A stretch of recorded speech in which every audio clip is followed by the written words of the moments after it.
Amen. Shout out po kay Anet Kagiyat. Sister Anet, good morning sa iyo ha. Good morning. At ngayon ay magbibigay pansin na tayo sa ating pag-aaral. At nais ko po, sapagkat ako po ay meron pong message ng revival na na-share po nito pong mga nakaraang araw.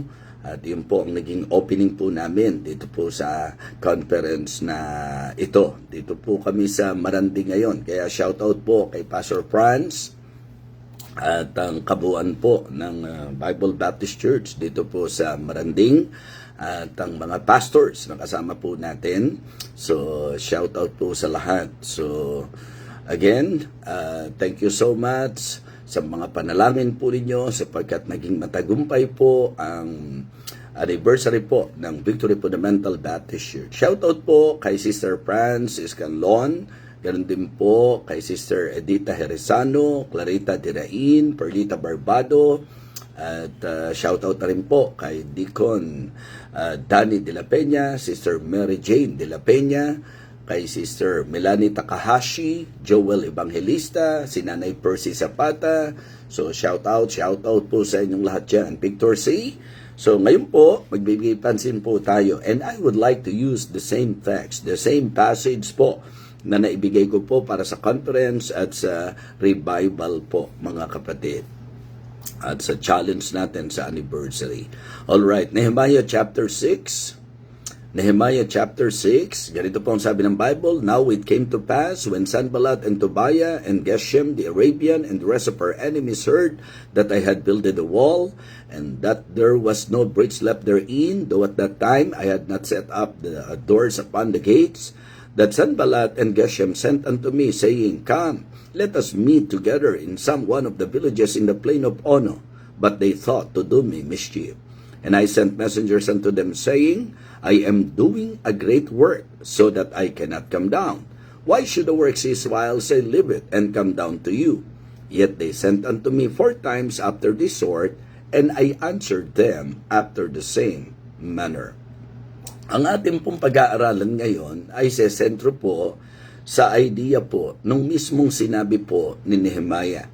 Sa mga nakarinig po ng message, dito po sa passage na ito, huwag niyo pong isipin na the same message ang mapapakinggan niyo. No. Meron po akong message na naisibigay using this same text. Ito rin pong teksto na ito. At ang ating pong sesentruhan ay ang patungkol po sa dakilang gawain. Okay, this is about the truth, about the work of God, about the ministry, and the title of our message, Because the ministry is great. Because the ministry is great. Ang idea po, mga kapatid, ng great ay hindi lang ang kalakihan nito. Ang idea po ng salitang great ay ang kahalagahan nito. Yes, opo. Sa Bible po kasi, ginamit po yung salitang great sa idea po na ang binibigyan pansin is the vastness. Ano po? Yung pong kalakihan, yung sukat. Pero dito po, ang ating bibigyan pansin ay ang value, ang kadakilaan, ang halaga ng gawain ng Panginoon. We can feel that in the statement of Nehemiah. Sabi niya, I am doing a great work. Kumbaga, sa idea po, ako ay gumagawa ng mahalagang gawain. Yes. At ito po ang isang dapat matutunan ng mga tunay na nasa Diyos, mga tunay na mananampalataya. Siguro po sa introduction, maganda lang pong mapaalalahanan po tayo na ito pong leadership ni Nehemiah at ang book ni Nehemiah ay nakasentro po doon sa rebuilding of the broken wall. Alam po natin yung naranasan nila. Sila po, ang bayan ng Diyos ay nadalang bihag sa hindi ho maiksing panahon. Medyo talagang mahabang panahon ng pagkadalang bihag ang kanila pong naranasan. At dito po sa ating naging pag-aaral sa kasaysayan po ng bayan ng Panginoon, after that long captivity, nangyari po na may mga taong tinawag ang Diyos at itinalaga ang Panginoon, ginamit ang Panginoon upang sila po ay makapanumbalik. At meron pong mga prominent leaders na tayo po ay natutunan. At iyan po ay walang iba kundi si Zerubbabel na nanguna po para sa rebuilding of the temple at si Ezra naman po para sa restoration ng worship. tungkol po sa spiritual life ng bayan po ng Panginoon. So, ginamit po si Zerubbabel for the rebuilding of the temple. Pinangunahan po niya ang bayan at ganoon din naman po si Ezra, ginamit naman po to restore ang kanila pong spiritual life, yung kanila pong worship, mga kapatid. Okay? So, kaya po, napakaganda na may idea po tayong ganyan. At dito po, sa lumalabas na pangatlong batch po, ito pong si Nehemiah, sa usapang panunumbalik, mga kapatid, ang kanya pong naging sentro ay ang patungkol sa rebuilding of the wall. The rebuilding of the wall. Kasi nga po sa chapter 1, maliwanag po sa Nehemiah chapter 1 na mula po kay Hanani at sa ilang mga kapatiran na iparating po kay Nehemiah ang balita na talagang tupok ng apoy ang gates at bagsak po ang wall, mga kapatid. Sign of weakness po yan. So ito po ay nagpapakita ng labis at lubos na kahinaan po nila. So sa katotohanan po, nakakaawa ang kalagayan po ng bayan. Sabi, yung mga naiwan sa captivity, sila po ay nasa matindi, suffering and in great reproach. Yun po yung kanilang katayuan. Na kung saan, ito po yung nakamove kay Nehemiah to lead them. At yan po yung maliwanag sa mga preceding chapters. Ano po? At nung sila po'y gumagawa na nga po at nagpasimula na, kasi nagkaisa na po ang bayan, nagtulong-tulong po sila, doon sa kalagayan na yon, ito pong chapter 6, nagpakita sa atin na may mga distractions, may mga attempt na kung saan ang intention is to discourage them and for the work of God to cease and for the work of God to stop. But it is good, mga kapatid. Remember in my message, diba? The work must continue. Do not let the work of God cease. Yan po ang sinentrohan ko. But this time, gusto ko po, mga kapatid, na bigyang pansin po sa inyo, yung pong statement po nitong si Nehemiah, na nung siya po ay pinabababa, nung siya po ay ginagambala, nung siya po, mga kapatid, ay makikita nating inaatake ng kalaban, isa lang po ang nakapik sa isip po niya at sa puso niya. Ano po yon? For the work of God not to cease. Bakit po? Bakit po ayaw ni Nehemiah na matigil ang gawain?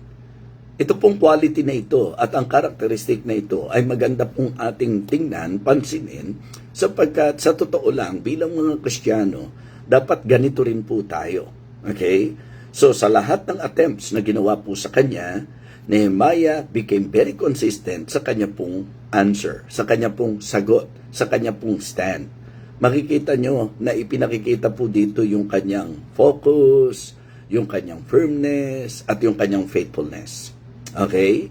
It is very obvious na makita po natin the focus of Nehemiah, the firmness of Nehemiah, and the faithfulness of Nehemiah.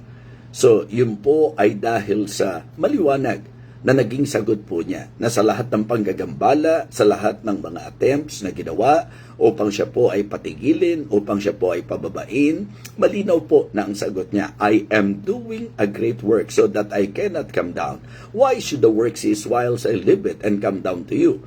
Dito po, ang gusto kong pansinin po sa ninyo, gusto ko po mapansin po natin, nung sinabi po niyang I cannot come down, nung kanyang ipinunto, bakit kailangang matigil ang gawain, 'di ba? Dahil iiwanan ko to para sa inyo. So, itong lahat ng ito, nakatungtong po yan sa napakaganda at tamang pananaw. Ano po yun?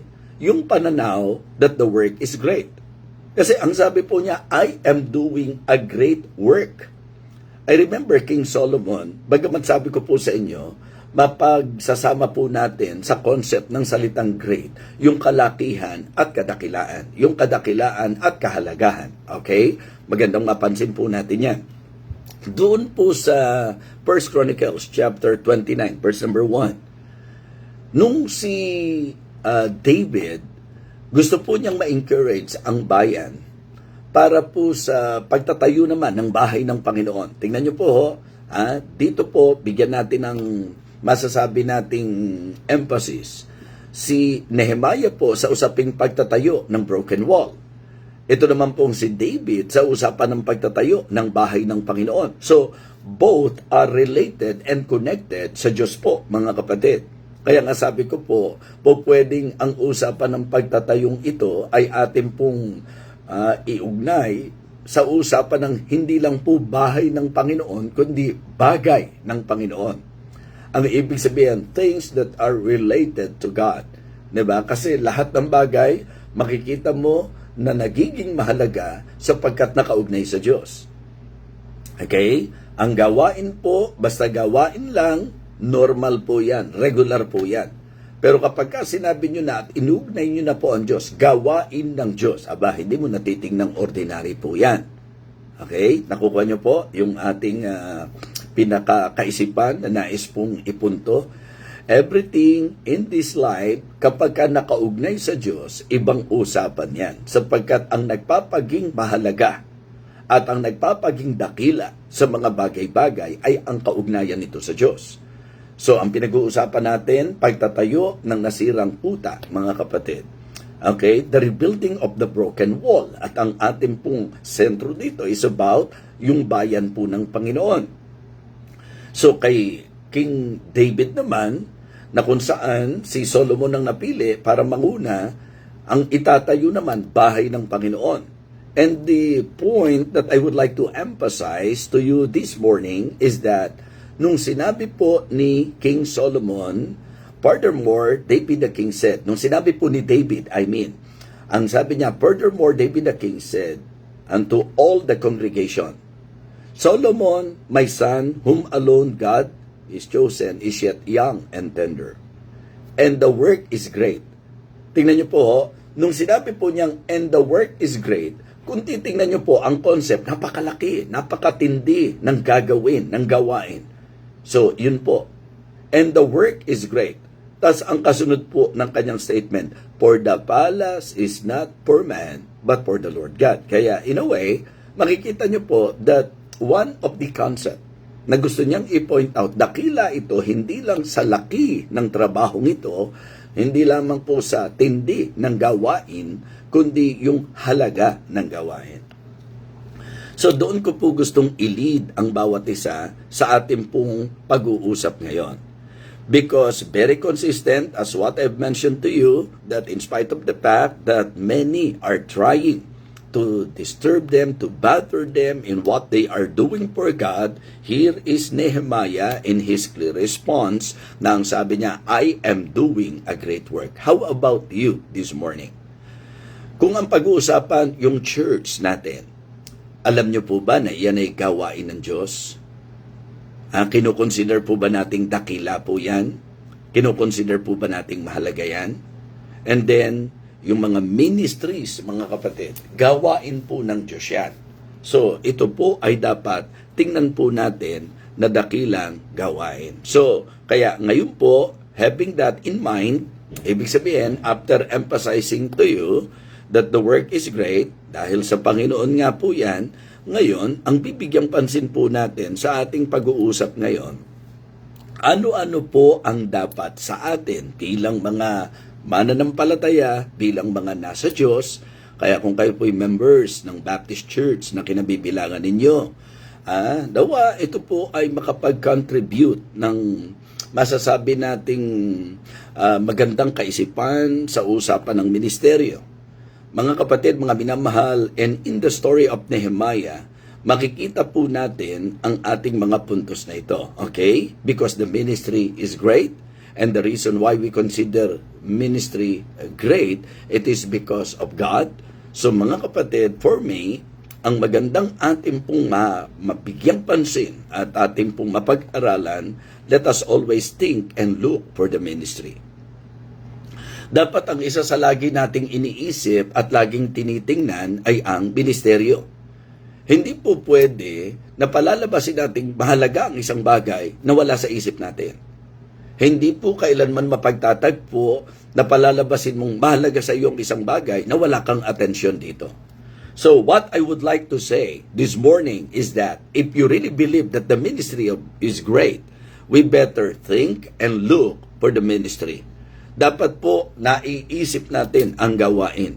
Yes, sa anumang mga konsiderasyon po natin, sa anumang desisyon po natin, mga kapatid, mga minamahal, kung totoo sa iyo that the ministry is great, nakatulad po ng pananaw, meron po si Nehemiah, I am doing a great work. Ang isip niya, ang atensyon niya, nasa gawain ng Panginoon, kaya para sa kanya, hindi ako dapat pastorbo. Minsan po kung ano-anong umaagaw ng isipan natin. Actually, isa po yan sa naging puntos ko sa mensahe. Hindi po ba? That the work of God must continue. Ibig sabihin, do not let the work cease. May mga distractions po Sa mga bagay sa mundong ito, sa dami ng iniisip mo, kasama ba sa iniisip mo ang ministry? Pag ikaw ba ay merong mga bagay na pinapahalagahan, ang tanong, isa ba sa nasa isip mong mahalaga ay ang ministeryo? Mga kapatid, mga minamahal, kung tayo po'y Kristiyano, sa usapang gawain ng Diyos, we cannot expect the unbelievers to think, to look for the ministry. Hindi nyo po aasahan na ang hindi mananampalataya, sila po ang titingin, sila po ang mag-iisip para sa ministeryo. Kaya mga kapatid, sa isang gawain po, napakaganda na meron pong mga Kristiyano na kasama sa kanilang iniisip ang gawain ng Panginoon. Kasama sa kanilang mga tinitingnan ay ang gawain ng Panginoon. Hindi yung isa ka pa sa nagpapabaya, isa ka pa sa nagpapakita na parang walang halaga, parang walang kwenta po ang gawain. Mga Kristiyano, maliwanag po that in the example of Nehemiah, the reason why wala siyang plano kahit kailan na bababa at iiwanan ang ministeryo sapagkat sa isip niya, mahalaga ang ministeryo at marapat lang na sa iniisip niya kasama ang ministeryo at dapat bantayan. Tingnan ang ministeryo. Kaya kung naniniwala ka na ang ginagawa mo ay gawain ng Panginoon, kung naniniwala ka na ang gawain kinabibilangan mo ay gawain ng Panginoon, sana kasama po yan sa iniisip natin. By the way, kasi celebrate lang po ng anniversary ng Victory Fundamental Baptist Church. At ang isa po sa naibigay kong challenge sa kanila, kung paano po na kung tutuusin, sila po ay nakapagtayo ng building. Of course, kamay ng Diyos po yan. But we cannot deny the fact that in the human side, it is because of the heart of the members of Victory Fundamental Baptist Church. Yung marami po sa kanila. Alam nyo, sa mundong ito, marami tayong isipin, di po ba? Marami tayong isipin. Pag-aaral ng anak natin, di po ba? Yung bayarin, yung mga bills po natin, mga kapatid, mga payables po natin, mga pangarap natin. Marami pong bagay na po pwedeng isipin tayo sa buhay na ito. Pero paalala, Kristiyano ka. At dahil Kristiyano ka, isa ka sa iniisip ng Diyos na mag-iisip para sa gawain po niya.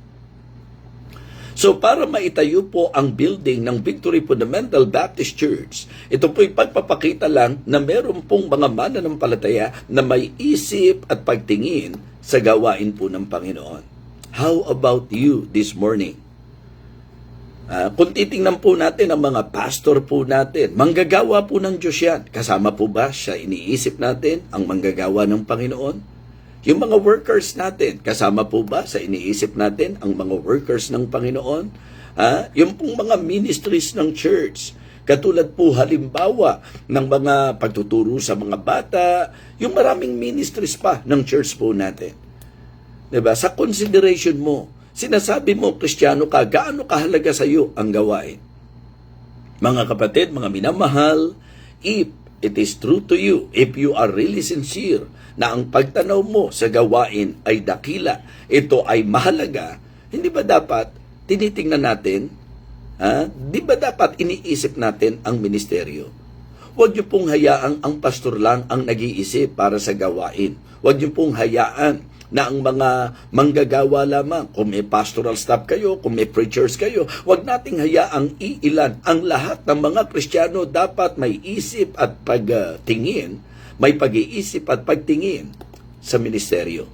Mga kapatid, the message that I am sharing right now is the message that I believe very helpful sa mga ministeryo sapagkat sabi ko nga, hindi nyo maaasahan na ang unbeliever ang mag-iisip para sa kapakanan ng gawain. We cannot expect the unbeliever to look for the ministry. Ako at ikaw ang dapat mag-isip para sa ministeryo. Ako po at ikaw ang dapat tumingin sa gawain ng Panginoon. Okay? Let us think and look for the ministry. Because the ministry is great, isipin natin at tingnan natin ang ministeryo. Amen po ba? Okay, pangalawa po, kung ang number 1 natin is let us think and look for the ministry. Ang pangalawa naman po natin, let us truly love the ministry.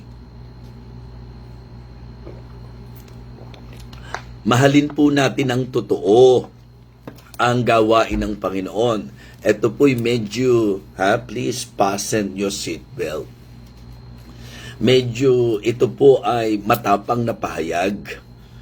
Mga kapatid, huwag niyo pong palalabasin na mahal niyo ang isang bagay na wala sa isip niyo, hindi kasama sa iniisip niyo.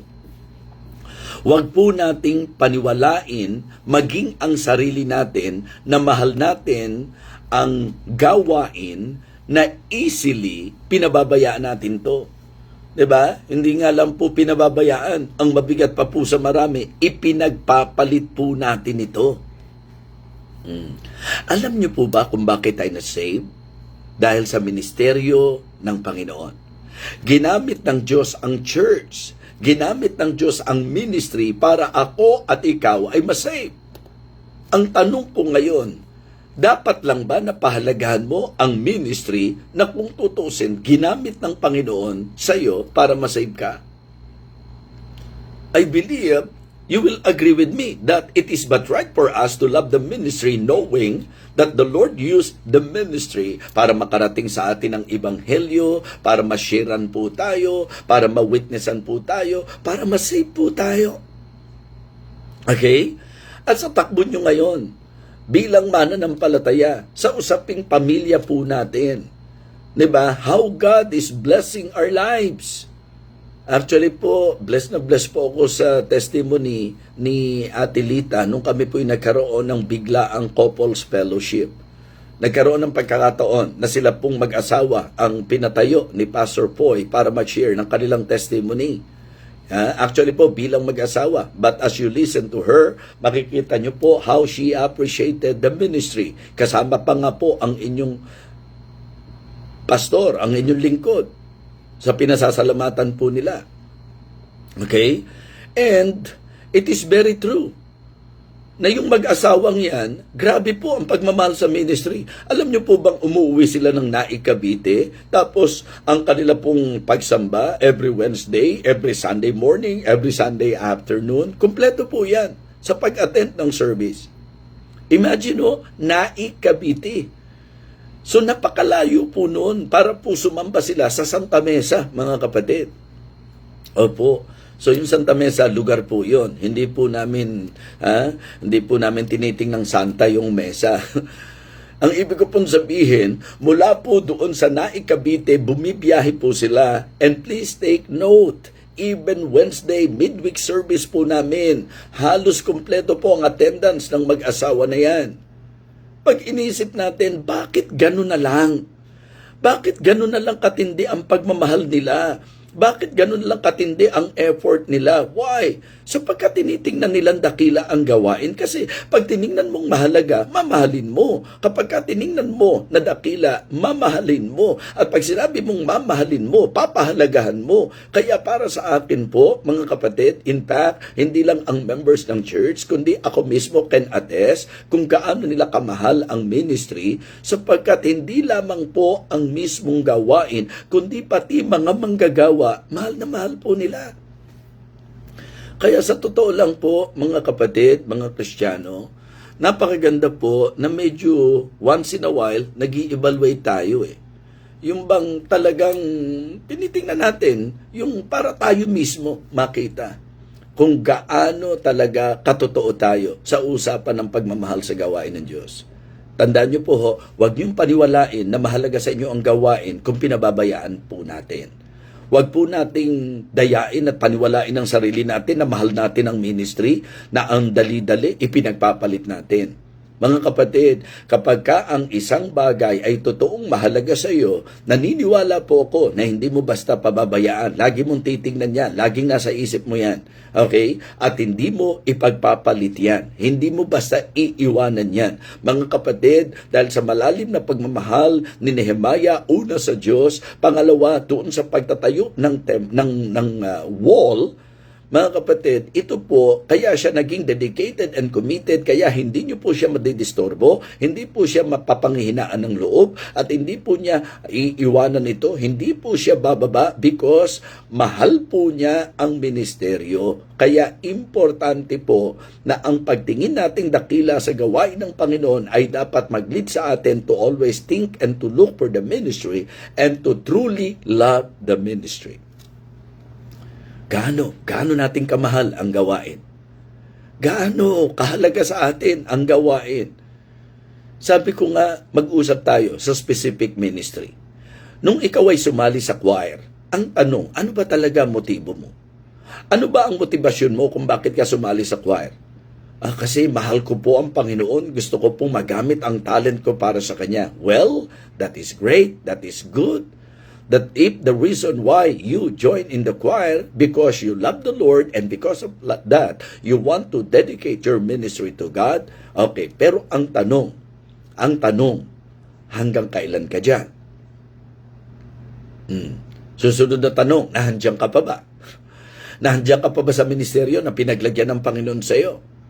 Mga kapatid, mga minamahal, huwag tayong magturo ng kung sino-sino sapagkat sa una pa lang, kung malinaw na sa atin na ang ating pong ginagawa ay gawain ng Panginoon, marapat na yakapin natin ito, marapat na mahalin po natin to, marapat na tingnan po natin to, marapat na pahalagahan po natin to, mahalaga na tayo po ay manindigan para po dito. Di ba? Yun ang pagmamahal eh. Ang pagmamahal, pinaninindigan, mga kapatid. Yes, napaka-importante po. Kaya nga sabi ko, very impressive eh. Very admirable po talaga eh. The kind of heart na meron po si Nehemiah. Alam po natin, sa pasimula pa lang, kung sarili lang po niya iintindihin niya, areglado na po yan. Kaya nga nililiwanag natin sa mga miyembro eh. Mga members, yun pa lang po maisip nyo na ang mga pastor, kung sarili lang po ang inisip niyan, hindi po basta susuko yan, hindi po basta magbibigay at alay ng buhay yan, mag-aalay ng buhay yan. Pero dahil tinawag ng Diyos, mga kapatid, sumunod sa tawag ng Diyos. At ang reason kung bakit mula sa pasimula pa lang, if ever man that you are supporting your pastor now, let me tell you this, that hindi po nagsimula ang gawain na nakasuporta po kaagad kayo sa Kanya. When the ministry started, hindi po biro ang mga sacrifices, hindi po biro ang mga sufferings, mga kapatid, and even struggles. Pero yung mga pastor na palibasa, mahal ang gawain ng Diyos, mga kapatid, nagstay lang. Hindi po bumaba. So, ang isang malungkot na tanawin po sa church, ang mga mananampalataya po, matapos ma-challenge, matapos matuto, na talagang ang gawain ay gawain ng Panginoon. And then, nung sila po'y nagpasimula sa gawain, makikita nyo po na ang motibasyon mahahayag. Na kapag ka po tayo nag-serve, na ang talagang dahilan kung bakit tayo nasa ministry is our love for the ministry, of course, yung pag-ibig natin sa Diyos, kaya natin minahal ang ministry. Pero kung totoong pagmamahal yan, hindi easily iiwanan mo yan. Kaya nga sabi ko po, kahit yung pag-attend sa church, lagi niyong tatandaan, hindi tayo umaattend para magpakitang tao. Hindi tayo umaattend para purihin ng tao. Hindi tayo umaattend para magmalaki sa tao. Umaattend po tayo dahil una, ang paniniwala natin, gawain po ng Diyos yan, at ang mananampalataya, hindi dapat pinababayaan ang gawain ng Panginoon. So let us think and look for the ministry. Let us truly love the ministry. Mahalin natin ng totoo ang ministeryo, mga kapatid. Kaya nga 'di ba, minsan mamamangha kayo. Yung pong ilan, hindi naman po sila pero apektado na bakit ganun kalaki binigay niya? Bakit ganun kalaki yung nagpa-practice ng first fruits? Bakit ganun kalaki first fruits niya? Bakit ganun kalaki yung sinishare niya sa campaign? Ito naman, magamit ko lang pong example sa inyo. Kasi talagang may mga tao tayo sa church na walang panghihinayang. Kahit gaano kalaki ang gastos, gagastos po. Bakit? Una, ang dahilan, mahalaga sa kanila yung tingin nila sa ginagastusan. Ang mabigat po niyan, halimbawa lang po sa Victory Fundamental Baptist Church, ang mabigat po niyan, nagsakripisyo po ang marami, tapos ikaw hindi ka man lang nabilang sa naging bahagi para doon sa naging celebration. Diba? Kanya-kanya na pong sakripisyo ang mga miyembro para sa ikagaganda ng anniversary dahil pasasalamat sa Diyos to at pahayag ng pagmamahal sa Diyos to. Ang mabigat po niyan mga kapatid, may mga members tayo na yung iba nga po hindi lang nagpamigay ng bigas hindi lang po nag-commit kundi in fact meron tayong kapatid, pinatahin pa po kami ng barong ni Pastor Ronald. Blessing po yun. Kasi ang usapan talaga, pagmamahal. Kasi kung ang magiging sentro mo talaga ay yung bahagi ng tao, sa totoo lang po, ang daming bagay sa buhay na nakakawalang gana kung tao ang pag-uusapan natin. Pero sabi ko, the reason why, in spite of the many struggles, the reason why, in spite of the many attacks of the devil, we are staying, we are embracing the ministry because we really love the ministry. So let us truly love the ministry. Mahalin natin ng totoo ang ministeryo. Pagka mahal mo ang gawain ng Diyos, hindi ka mang-iisa. Diba? Ayan, nakalusot ako. May mga contribution sa church, nakalusot ako. May mga bigayan sa church, nakalusot ako. Saan ka nakalusot? Diba? Saan ka nakalusot?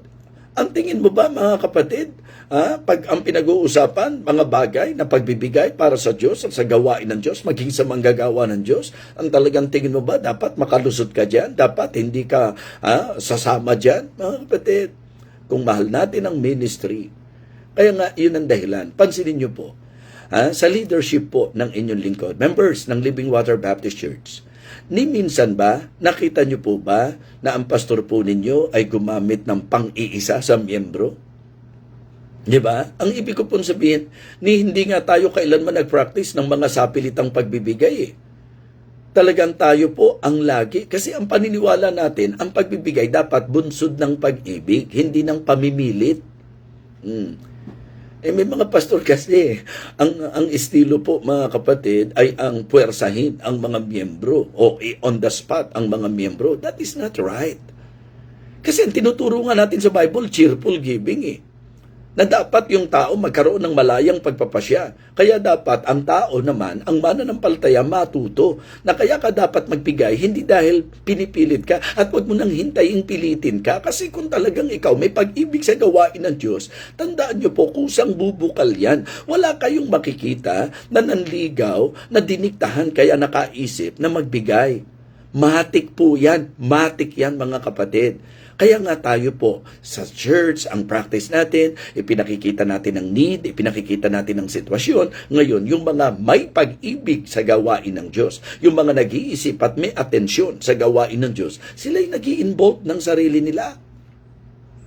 May mga tatahi-tahimik lang tayong mga miyembro sa church. Kasi dalawang po yan May mga talagang known at talagang medyo exposed, hayag na nakikita natin na nakayakap talaga sa ministry, nakasuporta sa ministry. Pero wag nating ikaila. May mga miyembro tayo, tahimik lang. Pero sa lahat ng bigayan, nandyan sila. Ako, alam ko po yan Sa church natin, sa Living Water, alam ko po yung hindi man exposed. May mga members tayo na wala tayong mga bigayan, wala tayong mga inia-accomplish na project sa church na talagang hindi siya kasama. Simple lang pero laging kasama, mga kapatid. Kasi ang usapan nga po dyan, pagmamahal. Kasi ang pagmamahal na pagtitibayan sa pagpapahalaga, huwag mong palabasing mahal mo yung hindi mo minamahalaga. Importante sa iyo dapat pagmahal mo. Kaya ang ministry, dahil mahal mo, importante sa iyo. At dahil importante sa iyo, yan po ay ating niyayakap, mga kapatid. So, una po, let us think and look for the ministry. Number 2, let us truly love the ministry. Wala kayong ibang dapat dahilan kung bakit kayo nasa ministry, kundi dahil mahal niyo po ang Diyos. Opo, mga kapatid. Importante po yun na talagang pagmamahal. Kasi ang pagmamahal, hindi na kailangan ang pilitan, hindi na kailangan ang mga kung ano-ano pang diskarte. Ang isang taong nagmamahal, kusang nakakaisip. Si Ma'am Maris nyo, dahil mahal ko po, hindi niya ako kailangan diktahan ng kung ano yung gagawin ko sa kanya. So kaya natatats po siya kapag kusang naiisip po natin bilang nagmamahal. Tama po? So sa gawain ng Diyos, ganun po. Yung iba nga po may idea na, mag-anniversary tayo ha, magtutulungan tayo para po, syempre magpapakain po tayo, Thanksgiving natin sa Panginoon yan. Tapos, miyembro ka, tatakasan mo, hindi ka magbibigay. Ang tanong, akala mo ba nakalamang ka sa iba? Hindi. Pinakita mo lang na hindi ganun kahalaga sa iyo ang gawain ng Panginoon. Kasi kung talagang mahal mo ang gawain ng Panginoon, iisipin mo yan. So, last, mga kapatid, bumabawi po ako. Una, let us think and look for the ministry. Yung iba, nung binasa yung passage, kala siguro, the same message ang maririnig. Mali po, ang yaman-yaman ng salita ng Diyos eh. Diba? Kung mag-decide ka o nag-decide ka na nag-live ka na dahil kala mo, the same message lang ang maririnig mo, dilugi ka. Di po ba? Mga kapatid, di ba, kung may nag-leave dahil ang akala nila, the same message yung mapapakinggan nila, di ba, lugi po sila? Di ba? Advantage po natin, nagstay po tayo, nakinig po tayo. Bakit? Salita ng Diyos to eh. Pagka may kaugnayan sa Diyos, mahal natin, salita ng Diyos yan. Sabi ko nga po, yung kanta, yun at yun din naman ang naririnig natin. Mga special number, yun at yun din naman ang naririnig natin. Nauulit lang ang kanta. Di ba? Kaya kahit nga ang mensahe, kahit nga po paulit-ulitin eh. Pero ito, alam nyo, dapat i-message ko sa conference ito. Ngayon, hindi ko na ma-message basta-basta kasi na-share ko po sa inyo dahil sobrang miss na miss ko po kayo. At hindi ko po akalaing magkakaroon ako ng pagkakataon ngayon para makapag-share dahil nga po yung sitwasyon ko, hindi po magaan, mga kapatid. Hindi po madali itong ginagawa ng inyong lingkod. Pero bakit ko ginagawa? Siyempre po, mahal ko po yung gawain ng Panginoon eh. Kala nyo ba, iniwanan ko ang Victory Fundamental Baptist Church? Hindi. Nilagyan ko nga po sila ng mga, nung masasabi po nating tiyak na makakayakap sa kanila habang yakap-yakap ko pa rin po sila. Tulungan po ang ministeryo. Kaya hindi po kami magkakaiwanan ng Pastor Ronald at ng Victory mismo sapagkat mahal po kayo. Hindi po tayo nagtalaga dahil ang gusto ko iwanan kayo. Hindi po. Gusto ko maalagaan po kayo. Kaya nagtalaga po ako ng napakasipag naman na pastor sa gawain ng Panginoon. Diba? Yan po ang realist evangelist, mga kapatid. Realist evangelist. Dahil kahit sa realist, talagang ang sipag na nag-i-evangelize yan. Shout out po kay Pastor Ronald David at kay Ma'am Annie David sa buong pamilya po. Okay? So, kaya heto po ako. Diba? Sa palagay nyo po, nandito ako sa conference. Magpapa-easy-easy po ba ako dito? Diba? Siyempre po, magpipreach po ako. Alam nyo po ba pagkatapos nito, pag-uwi ko, preparasyon naman para po sa bigan naman po tayo. Pagkatapos po sa bigan, puro kasala na po tayo, mga kapatid. Ang lalayo po ng mga destinasyon eh. Nandito ako sa Lanao ngayon, pupunta ako ng bigan, tapos pagkagaling ng bigan, pupunta po akong Mahayhay. Hindi pa pala. May mga Cavite pa po pala tayo. 4 na kasalan po yan, mga kapatid. So, Cavite, tapos Mahayhay, tapos sa Quezon. Imagine. Hindi ka ba napapagod? Mga kapatid, alam niyo po ba na kahit anong pagod, daig po yan ang pagmamahal. Kapag ka ang ginagawa mo, mahalaga sa iyo. Pagka ang ginagawa mo, mahal mo, hindi mo napapansin. Hindi yung hindi ka napapagod, hindi mo napapansin ang pagod kasi nga ang nangingibabaw yung pagmamahal mo. So kaya mga kapatid, sabi ni Nehemiah, I am doing a great work. I cannot come down. Bakit titigil ang gawain ng Diyos? Dahil iiwanan ko at uunahin ko kayo. That is basically the idea. Sarap pagka ganun. Bakit hindi ako a-attend? Napakahalaga nito. Kayong hindi ko iintindihin kasi mahalaga ang pag-attend. Lahat kapag ka para sa Diyos, papahalagahan mo. Let us think and look for the ministry. Let us truly love the ministry. Members, let us together labor for the ministry. Amen? Let us together labor for the ministry. Mga kapatid, nung si Nehemiah po, na-encourage na niya yung mga tao, lalo siyang ginanahan eh. Kasi sa totoo lang, mahirapan ng pastor kapag kasya lang. Mahirapan ng leader kapag kasya lang. Mga kapatid, alam po ba ninyo na nung kanyang na-win yung mga tao? Kasi sabi niya, di ba? Ang bait-bait ng Diyos, ang ganda ng ginawa ng Panginoon, napakabuti ng kamay ng Diyos, pati hari, binigyan pa tayo endorsement letter, kaya halika na, itayo na natin ang broken wall. Anong sabi ng mga tao? And they said, let us rise up and build. Naku, nagsama-sama na po sila. Yan po, mga kapatid, ang dapat makita. Yan ang dapat senaryo po sa church, na talagang together, laboring for the Lord, laboring for the ministry. Ang ministry, mahirap talaga yan. Pero lalong mahirap yan kung gagawin ng nag-iisa.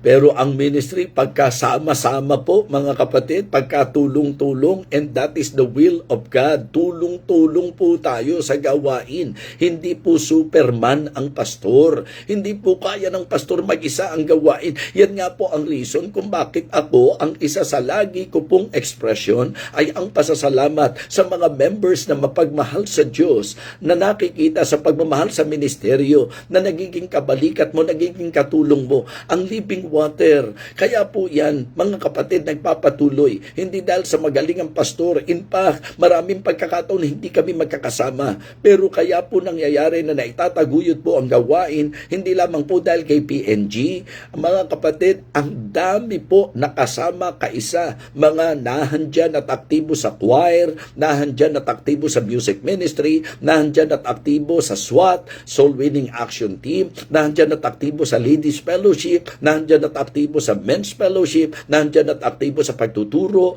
nandyan at aktibo sa pag-aalaga ng mga bata. Ang dami po na nagtutulong-tulong. So let us together labor for the ministry. Because the ministry is great. Sabi ko nga, malaki po yan. Hindi kayang mag-isa ng pastor yan. At mahalaga yan. Kaya dapat hindi natin mapabayaan. Yakap-yakap tayo na yayakap sa ministeryo ng Panginoon. Amen? Yes. Alam niyo, maganda sa storya po ni Nehemiah, they rebuilt the wall. Naitayo po nila. Muli nilang naitayo yung wall. Why? Because they are together. They are together. Hindi naman po magtatagumpay ang mga gawain natin nang hindi tayo magsasama-sama eh. Mga kapatid, dinisenyo ng Diyos, tulong-tulong po tayo. Let us work together. Because we are laborers together with God. So it is but right for us to be together in laboring for the ministry.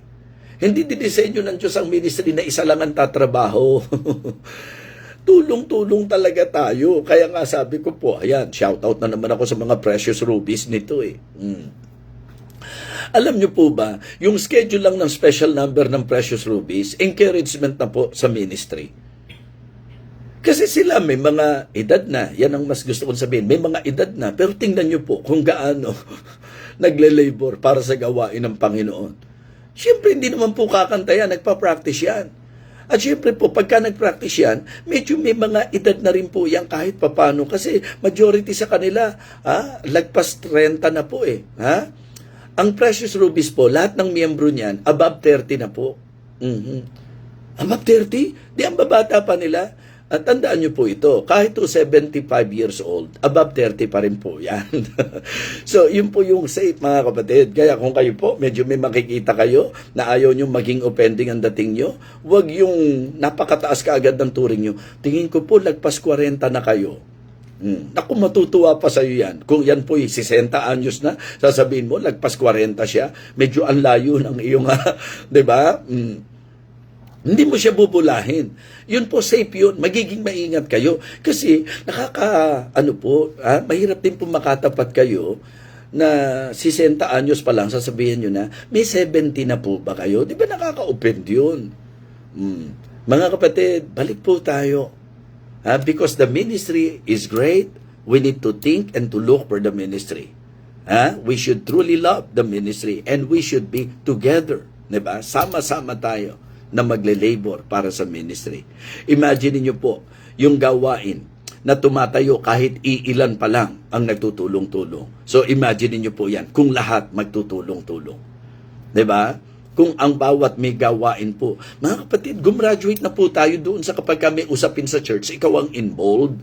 Kapag kami problema sa church, ikaw ang involved. Pag kami mga issues, ikaw ang involved. Kapag kami kadiferensyahan, ikaw ang involved. Iwasan mo na yun. Let us be together. Let us work hard. Let us work together para sa ministry. Mga kapatid, mga minamahal, uulitin ko po. Ang pinaka-objective ng message ko ngayon ay para maunawaan ng lahat ng mga mananampalataya that the work is great.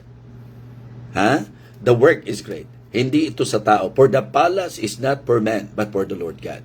Kaya naman kaming mga pastor, hindi namin hahayaan na yung mga tao po parang ang laging iisipin kami. Gawain sa pangkalahatan. Gawain ng Panginoon.